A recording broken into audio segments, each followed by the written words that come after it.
കൊൽക്കത്തയിൽ വനിതാ ഡോക്ടറെ ബലാത്സംഗം ചെയ്ത് കൊലപ്പെടുത്തിയ കേസിൽ പശ്ചിമബംഗാൾ സർക്കാരിനെതിരെ രൂക്ഷ വിമർശനമാണ് സുപ്രീംകോടതി ഇന്നും ഉയർത്തിയത്. കൊലപാതകത്തിൽ സർക്കാർ സ്വീകരിച്ച നടപടികൾ അസ്വാഭാവികമാണ്. പോസ്റ്റ്മോർട്ടത്തിന് ശേഷമാണ് എഫ്ഐആർ രജിസ്റ്റർ ചെയ്തത്. ഉത്തരവാദിത്തത്തോടെ ഉദ്യോഗസ്ഥർ മറുപടി പറയണമെന്നും പോലീസ് നടപടികൾ സംശയകരമാണെന്നും സുപ്രീംകോടതി വിമർശിച്ചു.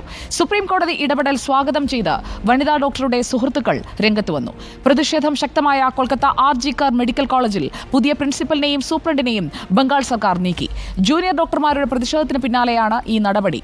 ഹൈക്കോടതി നിർദ്ദേശപ്രകാരം മുൻ പ്രിൻസിപ്പൽ സന്ദീപ് ഘോഷിന്റെ പുതിയ നിയമനം റദ്ദാക്കി. തുടർച്ചയായ 7ാം ദിവസവും സന്ദീപ് ഘോഷിനെ CBI ചോദ്യം ചെയ്തു.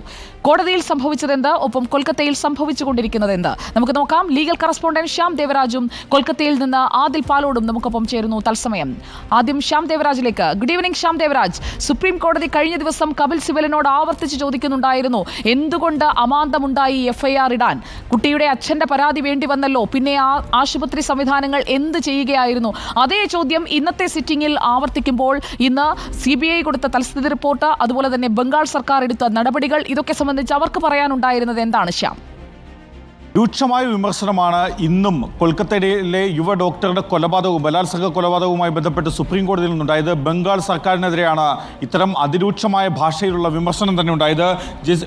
നേരത്തെ കഴിഞ്ഞ ദിവസം ചീഫ് ജസ്റ്റിസ് ഡോക്ടർ DY ചന്ദ്രചൂഡിൽ നിന്നാണ് അത്തരമൊരു പ്രതികരണം ഉണ്ടായതെങ്കിൽ ഇന്ന് അതുണ്ടാകുന്നത് ഈ ബെഞ്ചിലെ 3 അംഗ ബെഞ്ചിലെ മറ്റൊരംഗമായ ജസ്റ്റിസ് JB പാർഡിവാലയിൽ നിന്നായിരുന്നു. അദ്ദേഹം ചോദിച്ചതും വിമർശനങ്ങളായി ഉന്നയിച്ചതും ഇങ്ങനെയാണ്: FIR രജിസ്റ്റർ ചെയ്തത് പോസ്റ്റ്മോർട്ടത്തിന് ശേഷമാണ് എന്ന കാര്യം അതീവ ഗൗരവതരമായി തന്നെ അദ്ദേഹം നിരീക്ഷിക്കുന്നുണ്ട്. ഒപ്പം പോലീസിൻ്റെ ഈ നടപടി ഞെട്ടിക്കുന്നതാണ് എന്നാണ് സുപ്രീം കോടതി നിരീക്ഷിക്കുന്നത്. കാരണം ആ വിദ്യാർത്ഥിനി കൊല്ലപ്പെട്ട, അല്ലെങ്കിൽ മെഡിക്കൽ PG വിദ്യാർത്ഥിനി കൊല്ലപ്പെട്ട 14 മണിക്കൂറിന് ശേഷമാണ് ഒരു FIR രജിസ്റ്റർ ചെയ്യുന്നത്.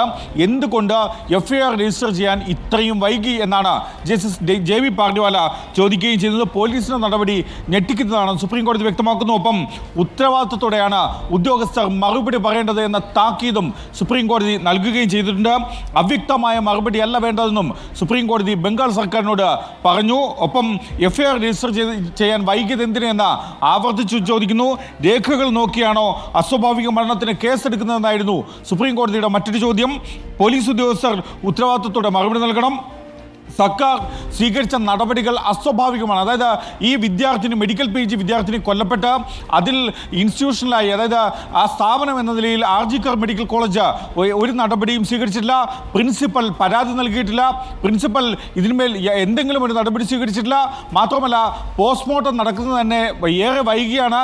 ഈ പോസ്റ്റ്മോർട്ടം നടത്തി അതിനുശേഷമാണ് ഒരു FIR കേസെടുക്കുന്നത്, രജിസ്റ്റർ ചെയ്യുന്നത്.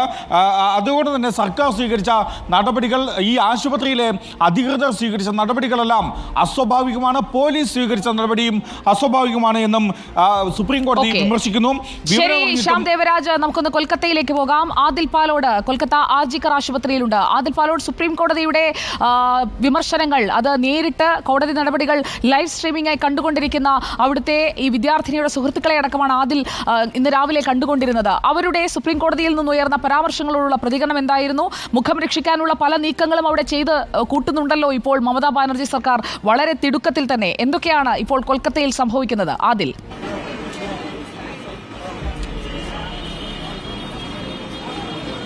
സുജയ, ഉറപ്പായും അങ്ങനെ തന്നെയാണ്. നമുക്കിവിടെ കാണാം പ്രതീകാത്മകമായി അഭയയുടെ ചിത്രവും ഒപ്പം ഒരു മെഴുകുതിരി നാളവും തെളിയുന്നത് കാണാം. എത്ര മെഴുകുതിരികൾ അണഞ്ഞു തീർന്നാൽ നീതി ലഭിക്കുമെന്ന ചോദ്യമാണ് വിദ്യാർത്ഥികൾ ഉയർത്തുന്നത്. വളരെ പ്രധാനവുമാണത്.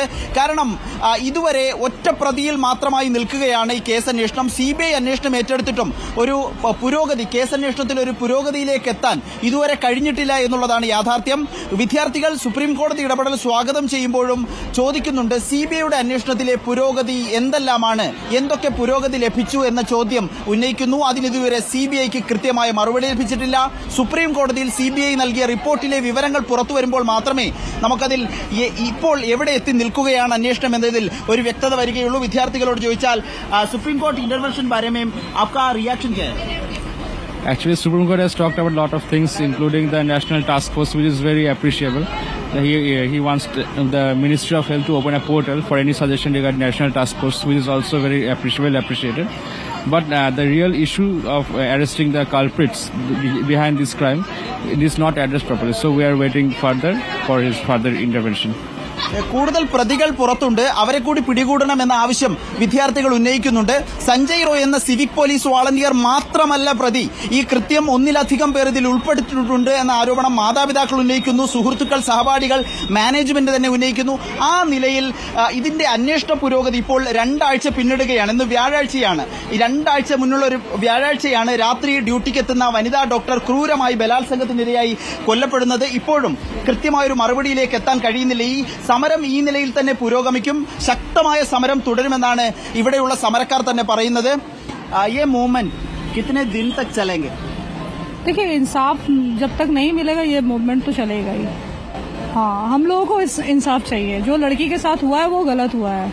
तो और हम लोगों को डाउट है कि 1 से अधिक लोग तो है ही है. सुप्रीम कोर्ट जो भी कहे, CBI जो भी कहे, पर एक कॉमन सेंस कह रही है कि 1 से अधिक लोग थे. तो वी नीड जस्टिस. सिंपल. ലളിതമായി പറഞ്ഞാൽ നീതി കിട്ടും വരെ സമരം തുടരുമെന്ന് തന്നെയാണ്. ആർജിക്കർ മെഡിക്കൽ കോളേജിലെ ഈ സമരപ്പന്തലിൽ മാത്രമല്ല, കൊൽക്കത്തയിലെ വിവിധ ഭാഗങ്ങളിൽ സമരം തുടരുന്നുണ്ട്. അത് ബഹുജനങ്ങളാകെ അത് ഏറ്റെടുക്കുന്ന കാഴ്ചയുമുണ്ട്. സുജയ പറഞ്ഞ രണ്ടാമത്തെ ചോദ്യത്തിലേക്ക് വന്നാൽ വളരെ പ്രധാനമാണ്. കഴിഞ്ഞ ദിവസം വിദ്യാർത്ഥികൾ ആവശ്യപ്പെട്ടിരുന്നതാണ് ഓഗസ്റ്റ് 14 സ്വാതന്ത്ര്യദിനത്തിന്റെ തൊട്ടു തലേ ദിവസം 7000-ഓളം അക്രമികളെത്തി, സംഘമായെത്തി ഇവിടെ തെളിവ് നശിപ്പിക്കാനുള്ള ഒരു ശ്രമം നടത്തിയിരുന്നു. ആശുപത്രി അടിച്ചു തകർത്ത് അകത്തേക്ക് അതിക്രമിച്ചു കടന്നിരുന്നു. ആ സമയം ഡ്യൂട്ടിയിലുണ്ടായിരുന്ന മാനേജ്മെന്റിലെ പ്രിൻസിപ്പലിനെയും സൂപ്രണ്ടിനെയും ഡീനിനെയും വൈസ് പ്രിൻസിപ്പലിനെയും സസ്പെൻഡ് ചെയ്യണം, നീക്കണമെന്ന ആവശ്യം വിദ്യാർത്ഥികൾ ഉന്നയിച്ചിരുന്നു. അവരെ തലസ്ഥാനത്ത് നിന്ന് നീക്കിക്കൊണ്ടുള്ള ഉത്തരവ് ഇറക്കിയിട്ടുണ്ട്.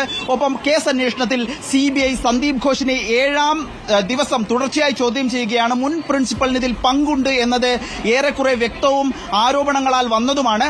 അതിൽ ഇനി എന്തുണ്ടാകും, തുടർ ചലനങ്ങൾ എന്നുള്ളതാണ് വിദ്യാർത്ഥികൾ, സമരക്കാർ ഉറ്റുനോക്കുന്നത്. സമരം കൊൽക്കത്തയിൽ സജീവമായി തന്നെ തുടരുന്നു. CBI അന്വേഷണത്തിലെ പുരോഗതിയാണ് ഇനി അറിയേണ്ടത്. സുജയ. ഓക്കെ, ആദിൽ പാലോടും ശ്യാം ദേവരാജുമാണ് വിവരങ്ങളുമായി നമുക്കൊപ്പം ചേർന്നത്.